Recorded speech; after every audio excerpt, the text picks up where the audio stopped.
inside my own world of make-believe. Kids screaming in the cradles, profanities. I see the world through eyes covered in ink and bleach. Cross out the ones who heard my cries and watched me weep. I love everything. Fire spreading all around my room. My world's so bright, it's hard to breathe, but that's alright. Hush.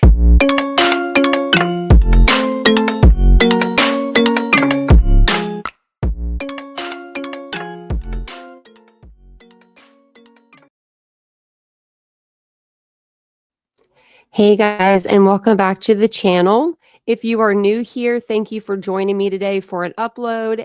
And if you're returning, thank you for joining me again for an upload. I do appreciate it. If you guys do appreciate the content, you know the drill. Don't forget to hit the like, subscribe to the channel, all those things.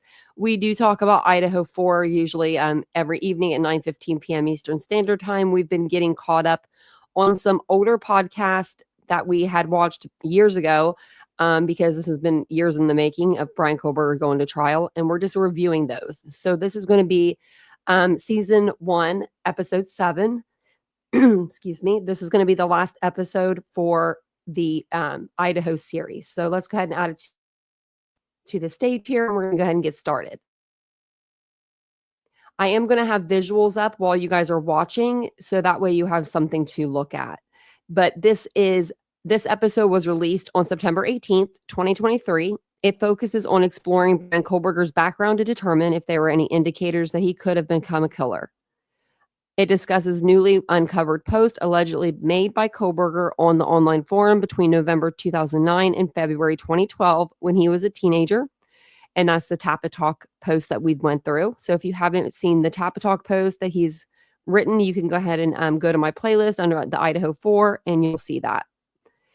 In one post, he reportedly stated, "I can say and do whatever I want with little remorse," suggesting a lack of emotional connection or empathy.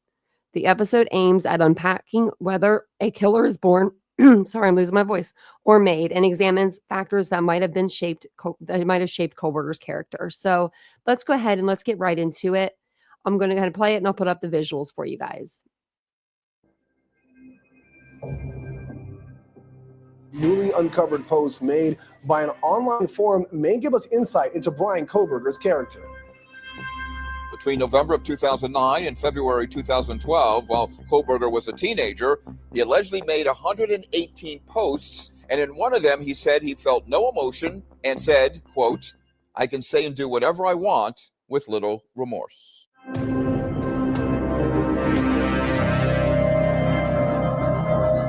This is The Idaho Massacre, a production of KT Studios and iHeartRadio.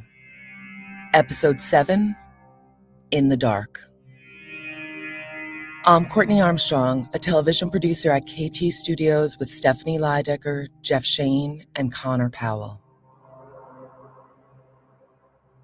In July of 2011, a user going by the name XR posted on an online chat forum that, quote, "The ringing in his ears and the fuzz in his vision made him feel that all the demons in his head were mocking him." The chilling statement is just one of more than 100 messages believed to be authored by a then teenage Bryan Kohberger on the website Tappa Talk. In post after post, Kohberger claimed to be suffering from a little-known neurological syndrome called visual snow. The rare condition has a range of disorienting symptoms, but the most common is constantly seeing snow-like flecks or black and white scattered dots, like the static on an old analog television. I see a large intensity of black, yellow, white fuzz. It makes my mind fizzle, and I can barely keep in the bounds of reality. Kohberger wrote that his condition led to anxiety, depression, and, quote, crazy thoughts. These posts paint a picture of a deeply troubled person who would later turn to heroin and develop an obsessive interest in violent criminals. Kohberger's dark mind and law enforcement background has led many to draw similarities to other serial killers like Dennis Radar. Radar dubbed himself, quote, the BTK for his fondness to bind, torture, and kill his victims, and Joseph James D'Angelo, otherwise known as the Golden State Killer. Both had a history of disturbing thoughts and an intense interest in law enforcement. So how does Bryan Kohberger fit into the larger history of killers? What in his background could have potentially led Kohberger down a path to murder? How did he go from someone who caught criminals to potentially becoming a killer himself? Or could he have potentially evolved into a killer as he descended deeper into the dark world of criminology? When investigators released the probable cause affidavit in the University of Idaho murders, the 19-page document laid out much of the evidence linking Kohberger to the crime. According to police, the 28-year-old criminology student's DNA was on a knife sheath found at the murder scene. And a white Elantra, like the one Kohberger drove, was seen driving past the home on King Road multiple times. Kohberger's phone also repeatedly pinged on towers near the house in the weeks before the grisly murders. But one key piece of the puzzle was conspicuously missing from the probable cause affidavit: motive. Here's Jeff and Stephanie. Motive is an essential part of the criminal justice process. Its official definition is the moving course, the impulse, or the desire that induces criminal action on the part of the accused. Basically, why did this crime or murder happen? As rational humans, we crave a justification for otherwise senseless and horrible acts. I mean, it's a very important piece of the court process, and it's not a requirement to get a conviction, but look, jurors really want to make sense of a case. This case is so fascinating, not only because of the sheer atrocity of the murders, but also because of the accused's trajectory and how complex it is. Up until December 2022, Bryan Kohberger seemingly had wanted to be a hero. He told his friends he had hoped to study high-profile criminals and aspired to help catch quote-unquote bad guys. This is the part that doesn't totally make sense about this case. How and why does Kohberger go from that to being accused of brutally murdering 4 people? I speak for the general public when I say we're all immensely curious. I guess depending upon what is revealed at trial, we may get a motive at some point, but as of right now, there really doesn't appear to be one. So it raises the question, was Bryan Kohberger born a killer, or did something happen in his life to turn him into a monster? And one thing worth noting, listen, we don't officially know about Kohberger's mental state, but what we do know is what he said about his symptoms around his condition called visual snow. And that's probably a pretty decent place to start. Understanding visual snow is still not fully well understood. A lot of how it works or how it's affecting the brain is under kind of hypothesis. Kohberger wrote on the Tapatalk forum that his visual snow symptoms began in September of 2009 when he was just 14 years old. He admitted the condition changed him, saying he became more anxious and developed a sense of derealization and hopelessness. I think for some people who have high anxiety over it or want to get rid of it, that's really the frustrating part because we don't have a cure for it. Joseph Allen is a doctor of optometry who has studied visual snow. He also suffers from the rare condition. Here he is speaking with Jeff. You obviously never treated Bryan Kohberger or know his state of mind, but for someone who's maybe not in the best state of mind, how do you think throwing visual snow on top of that would affect someone? So there is associations with visual snow with depression and anxiety. Those probably are the 2 most consistent ones. On top of like headaches, like a lot of people who have visual snow usually have a history of migraines. It's like almost 60% of people who have visual snow syndrome also have a history of migraine headaches. If you're somebody with visual snow and you're seeing visual phenomenon like this that you can't explain, that doctors maybe are being dismissive about, and you have other forms of anxiety or depression, I think it can really become more isolating. We know isolation brews mental illness. I think there is maybe a higher risk factor for some of that. In posts on the online Visual Snow forum, Kohberger suggests he turned to the internet in 2009 in hopes of finding help. But in the absence of answers to his questions, Kohberger said he felt like the demons in his head were mocking him. As a result, he grew distant from the people around him. In a July 2011 post, Kohberger wrote, quote, "I have had this horrible depersonalization in my life for almost 2 years. As I hug my family, I look into their faces, I see nothing. It is like I'm looking at a video game, but less. I am blank. I have no opinion. I have no emotion. I have nothing." This type of disconnection is common for people suffering from eye issues, particularly visual snow. Here again, Dr. Joseph Allen speaking with Jeff. I have identified as having visual snow. I fit the diagnosis requirements. It's something that I've struggled with since I was a kid. Like, I can think of like maybe 9 years old, third grade is when I first, I think, became just more perceptually aware of what was happening with my eyes. But like most people who have visual snow, they don't, either no one talks about it, or we just sort of, you grow up with it all your life and you just sort of assume that's how everybody sees. So did you go into optometry because you felt like you had eye issues? I think there is definitely some pull there. At a young age, around age 7, 8, I got thick glasses. And ultimately, I think what drove me to be in the profession is because I got contact lenses. Getting contact lenses was allowed me to play sports, and that helped me make friends. And having that boost of self-confidence at age of 13. It's interesting that you bring up how getting your eyes kind of taken care of really opened up a lot of doors for you socially and kind of changed your life for the better, because Bryan Kohberger struggled socially his whole life. He didn't connect with girls. He didn't really have a lot of friends. And so it makes you wonder, is it maybe because he couldn't see properly, like he wasn't connecting with the world the way he felt, he could have been? I think eyesight is super important. Like for my case, sports, like kids make much better social connections if they're involved in activities with other kids. And for me, it was hard to play football. You can't really play football with thick glasses on. So for me, getting into contact lenses really was that key to opening up that whole other stream of life for me. But by his teenage years, Bryan Kohberger wrote on Tapatalk he wasn't making personal connections with family or friends.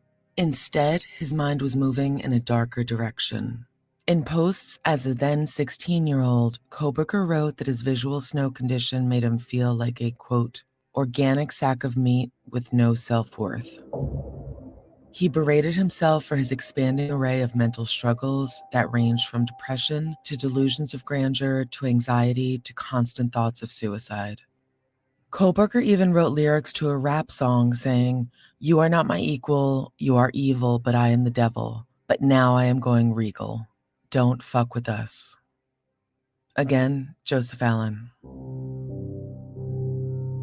There's no evidence right now that visual snow syndrome would cause mental illness, but it is, I think in his case, if he has mental illness and then a visual snow on top of it, it's like augmenting it. It's giving him maybe more reasons to lose grip on his own sense of reality, perhaps. There is some reported, on top of depression and anxiety, there is something called depersonalization and derealization, which is associated with it. Depersonalization, it kind of refers to these feelings that you've detached from your physical body or even from kind of your own mind. And so people will feel that they are robotic or being maybe controlled by somebody else. And there's this concept of derealization, which I like to think of it as the Matrix syndrome. If you've ever seen that movie, The Matrix, where people feel like the world around them isn't real. They feel that it's artificial. And you can imagine if you have visual snow syndrome and you see this static all the time, you could be like, well, maybe my body is just like a video game character and somebody else outside of this make-believe world I live in is actually controlling me.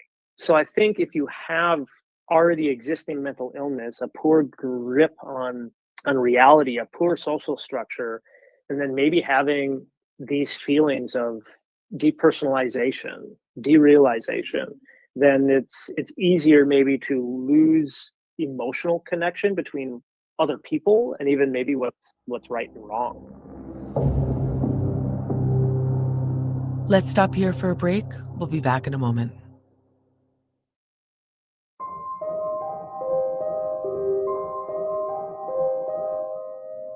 By 2011, Bryan Kohberger was desperate for a solution. The effects of visual snow were weighing on him.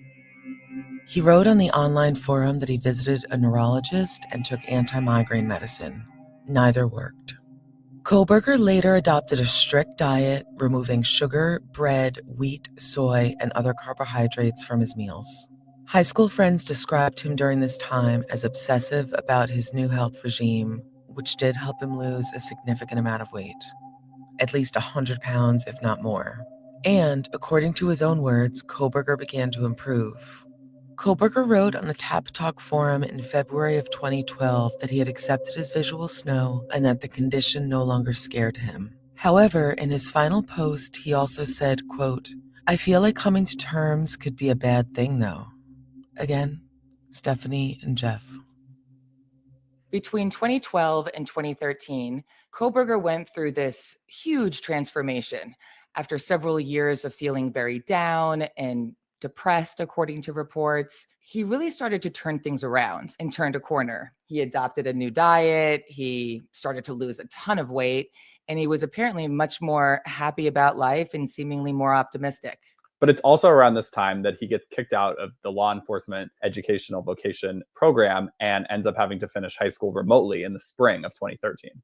This is a pretty big deal, and according to multiple friends, this turmoil really spun him in a dangerous direction. He started to use drugs. Apparently, he started with marijuana, but then that really escalated to heroin, which is a huge leap.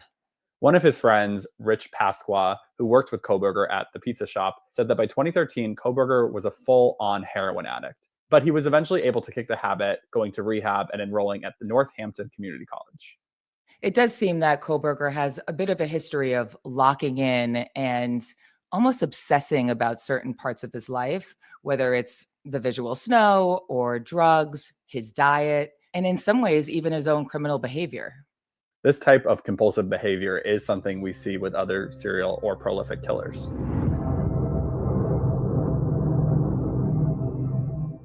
After years of being socially detached, addicted to drugs, and suicidal, Kohberger appears to have found a new purpose after rehab, an intense fascination with the criminal mind. This fascination led Kohberger to study at nearby DeSales University and ultimately under the renowned forensic psychologist, Dr. Catherine Ramsland. You have to study the victim and you have to know things about offenders. So you have to study offenders and you have to know the kinds of things they might do. Ramsland is one of, if not the leading expert on serial killers and murderers. She's written more than 60 books and hundreds of articles on violent criminals. On December 22nd, 2022, producer Jeff Shane conducted an interview with Ramsland for a different project. Just 8 days later, her former student Bryan Kohberger would be arrested.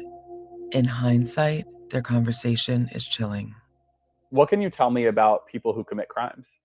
So you're looking at the body and the crime scene, maybe the whole geographic analysis in terms of their comfort zone and et cetera. But you're also looking at what do we know about offenders to apply to this. And then you want to build as detailed biography of the person as you possibly can. It's all going to be probability based. More likely to have education than not education, or more likely to be compelled sexually because of certain rituals and nothing missing. But if things are always missing, well, more likely to be motivated by greed or in eliminating witnesses. Not really interested in the murder itself, more interested in eliminating witnesses while they get off with the goods. But if the victim is mutilated in some way, overkill, things like that, that's going to tell you a different story about the offender. So a lot of it's going to be based on what you're finding at the scene. There's a retrospective profile and a prospective profile. And too many people are doing the prospective profiling, and that is more of a risk evaluation based on a pattern of behaviors. Retrospective profile is what do we see right here at the crime scene today that will tell us something about this offender. And if we have several scenes that we think are related to the same offender, what do those various scenes tell us about this person. Ramsland has refused to comment publicly on her former graduate student, but she is most famous for her extensive research and books about the serial killer Dennis Rader, most commonly known as the BTK. DeSales University is known for its hands-on criminology program, and as an undergraduate criminology student, Kohberger would have studied Rader. As a graduate student of Ramsland, it's likely Kohberger would have studied Rader in depth. He may have even had access to Ramsland's primary research information about both serial killers and Dennis Rader. Tell me about BTK and how modern-day criminals might have evolved since then. These days, serial killers quite often are a little more sophisticated. They're aware of, the investigators are looking at patterns.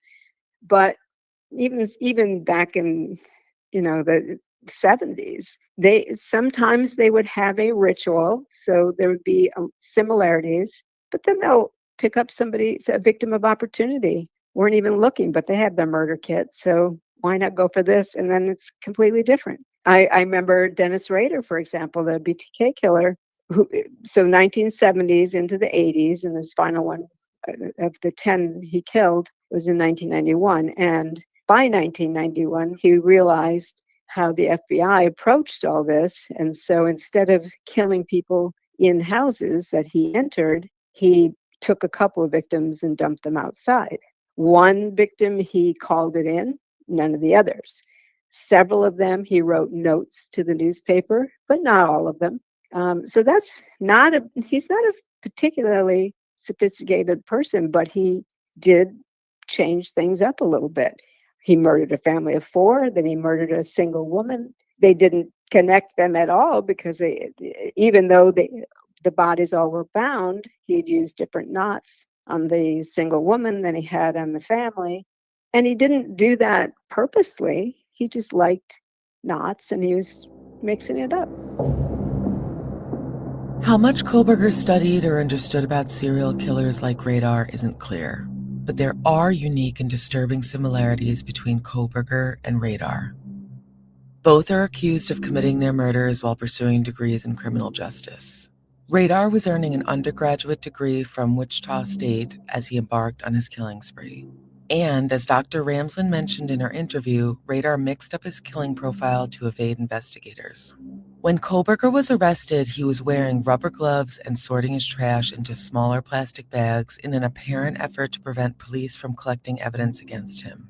In an interview with TMZ, Dennis Rader said he saw similarities between Kohberger and himself. The convicted killer of 10 said he believed Kohberger, like himself, was motivated to kill by the fantasy of homicide. Again, Stephanie and Jeff. This is really the scariest question about Kohberger.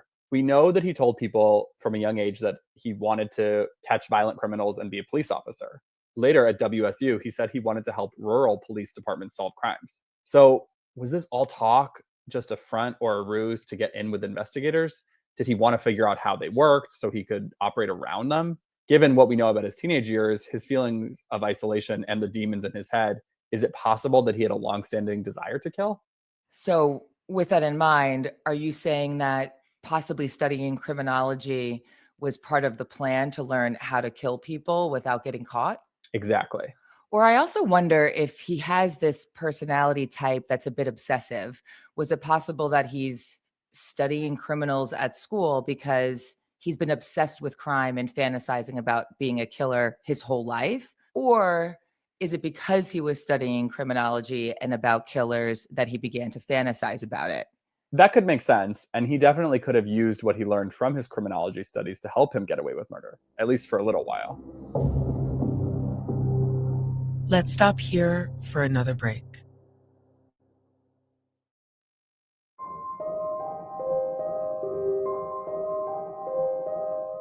Bryan Kohberger's classmates and professors described him as intellectual, though at times arrogant and a bit of a know-it-all.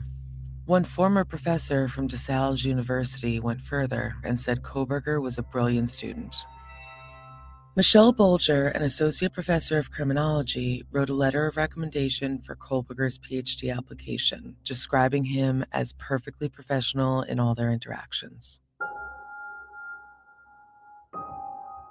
She also advised Kohberger with his master's thesis on script theory, which focused on how and why criminals commit their crimes. As part of Kohberger's deep dive into script theory, the idea that people largely fall into patterns or scripts, Bulger oversaw the creation of Kohberger's request for criminals to fill out a survey on Reddit about their thoughts and emotions while committing a crime. Stephanie and Jeff. This Reddit survey is just so interesting. Yes, while his former professor says that type of work is very common amongst criminology students, the specific nature of the questions and what he would later be accused of certainly raises some serious questions. We looked up the original survey. He posted it on Wednesday, June 1st, 2022, which was 212 days before Xana, Ethan, Madison, and Kaylee were murdered. Here's what it said. Hello, my name is Bryan, and I am inviting you to participate in a research project that seeks to understand how emotions and psychological traits influence decision-making when committing a crime. In particular, this study seeks to understand the story behind your most recent criminal offense, with an emphasis on your thoughts and feelings throughout your experience. The questions read, did you prepare for the crime before leaving your home? Please detail what you were thinking and feeling at this point. After committing the crime, what were you thinking and feeling? How did you travel to and enter the location that the crime occurred? After arriving, what steps did you take prior to locating the victim or target? Please detail your thoughts and feelings. How did you leave the scene? Why did you choose that victim or target over others? Before making your move, how did you approach the victim or target? Please detail what you were thinking and feeling. How did you accomplish your goal? Please explain what you were thinking and feeling. Before leaving, is there anything else you did?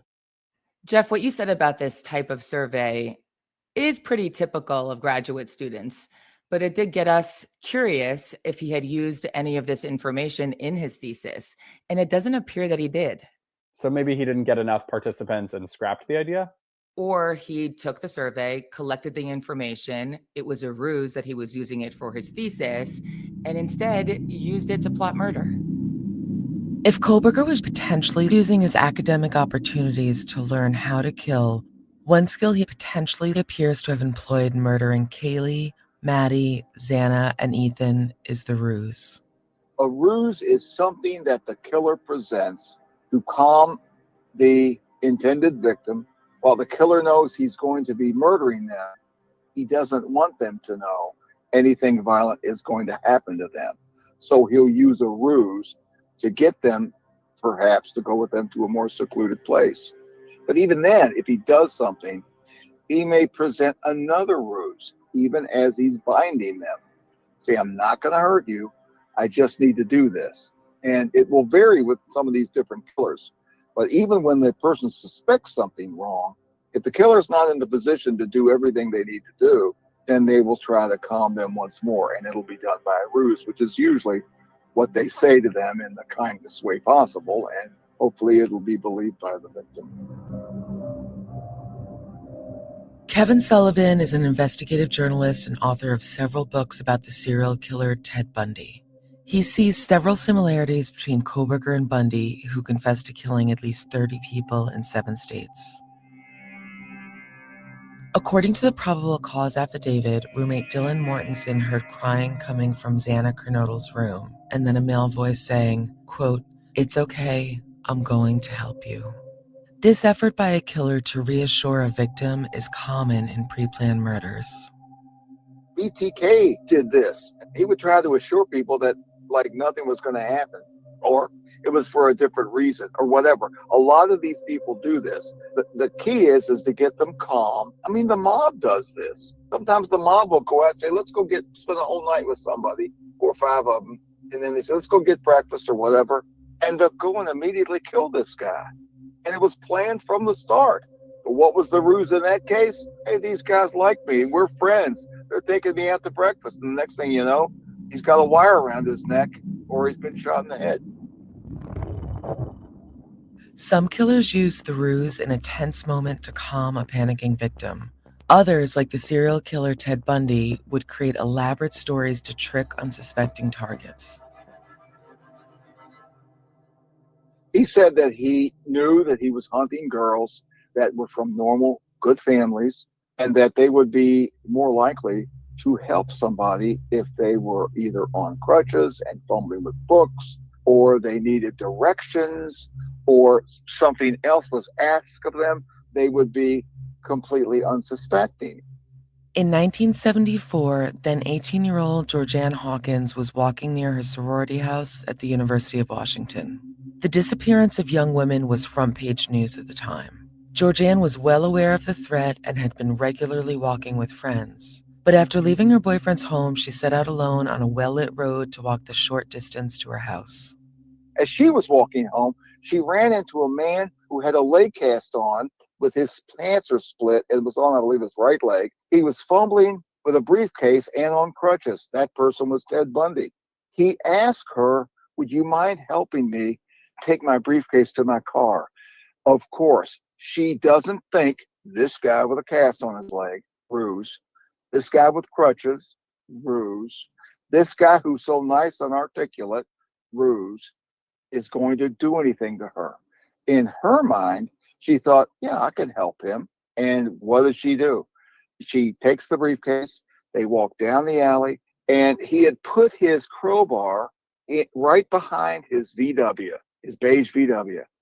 And as she was putting the crutches in the car, he reaches back, grabs the crowbar, and he hit her in the head. He hit her so hard that both her earrings flew off and she came out of one of her shoes. He didn't grab those then. He put her in the car, and then he took her to a remote area about 20 minutes from there where she had awakened on the way, and he hit her again. And then he killed her soon after that. But the ruse played a part in obtaining her. If he would have had a bad look, if he would have looked like a criminal, if he didn't have the ruse of a cast or crutches, there would be no reason to help him. And so he tells Bill Hagmaier, he said he did all these things so that these good, kind women who were raised right would help me. So here you got a woman, Georgianne Hawkins, who knows about the women disappearing, who already assumes they're homicide. And yet she meets somebody that doesn't fit what her criteria is for an evil individual. Kohberger appears to have potentially tried to use the ruse to calm at least one of the roommates. And if the 28-year-old had been fantasizing or even planning to kill for a long time, Kohberger could have been using the cover of a criminology student to prepare for those future murders. This type of long-term fantasizing turned organized planning is also common with killers like BTK and Ted Bundy. Again, Jeff and Kevin Sullivan.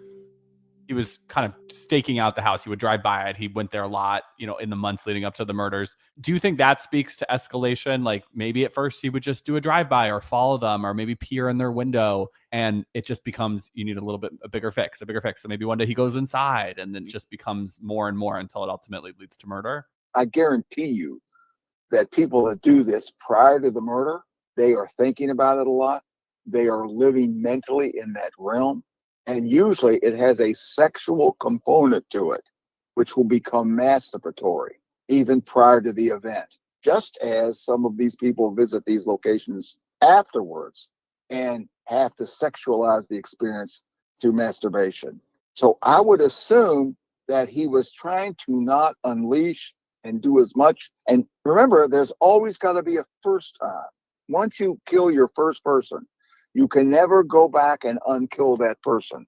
You were forever changed. So if that attack and murder on those 4 kids, college kids, was the first one, and if that was Kohberger, then he was doing everything he could to maintain and organize himself as an organized person so as not to make any problems for himself until that time happened. So when he got in there, whoever got in there, if it was Kohberger, he either unleashed it himself or he just couldn't take it anymore. And that's what Bundy did. Bundy lived in this dark realm of sexual violent fantasy for so many years. It was going to reach a point in his faculties where it was going to tip over and he was going to cross over from fantasy to reality. That's where it's going, and that's where these people ultimately want it to go. And when that first time happens, even if the person escapes, since if it's Kohberger, he might have been thinking right after the murders, in the days after, what did I leave there? in way of forensics, something Bundy didn't have to worry about. What happened there? Even if I had gloves, would anybody have seen me go in? It was probably pretty frightened as to what may have happened that could ultimately cause his apprehension. So in that case, would he be sitting back and planning his next murder? No. He'd be trying to get to the place where if I can just wait this out, and if I'm not arrested, then maybe I can go again. Do I think if he's the one that he would have ultimately killed again? Highly likely. It probably almost assured that he would, especially if he really enjoyed doing it. And if this person enjoyed killing with that knife while they were killing them, you got somebody that's going to be a problem to other people down the road. Speaking of that, what are the traits of killers who hunt, like Bundy, like allegedly Kohberger? Well, I think the people that do this have a lot of things that are extremely similar. Bundy said, people have a hard time understanding. I did it because I just like killing people. Now that's it. That says it all. I just like killing people. Now, one thing these people do, they have a tendency to think that kind of they own them. They're like God or something. And they go, I decided whether they would live or die, and they died. But I was also there when they took their last breath and breathed out their last breath. And that's something that the family can't boast about, or no one can, because that's mine and that's mine forever. That's why the murders and the ground in which the murders occur, or even the dumping sites, if it's different, become very sacred to these people. And that is across the board. You can go to Arthur Shawcross, who would revisit the sites, and so many of them do. Bundy always went back to these sites. We know that Kohberger did too as well. The next morning, at least based on cell phone tower records. Oh yeah, he wanted to look at it. He probably thinking, oh, my work's in there. I've done all this work now. I've done it. I've created my work. There it is. Does anybody know yet? Do they know yet? More on that next time.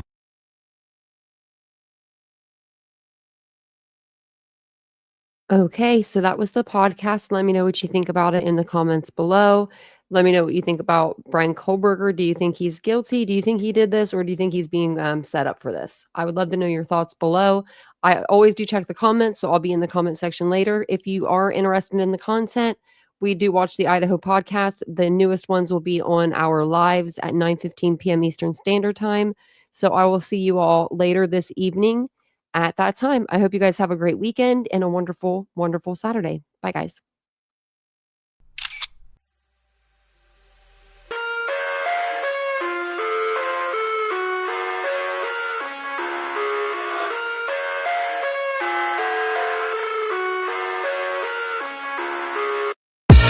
I live inside my own world of make-believe. Kids screaming in the cradles, profanities. I see the world through eyes covered in ink and bleach. Cross out the ones who heard my cries and watched me weep. I love everything. Fire spreading all around my room. My world's so bright, it's hard to breathe, but that's alright. Hush.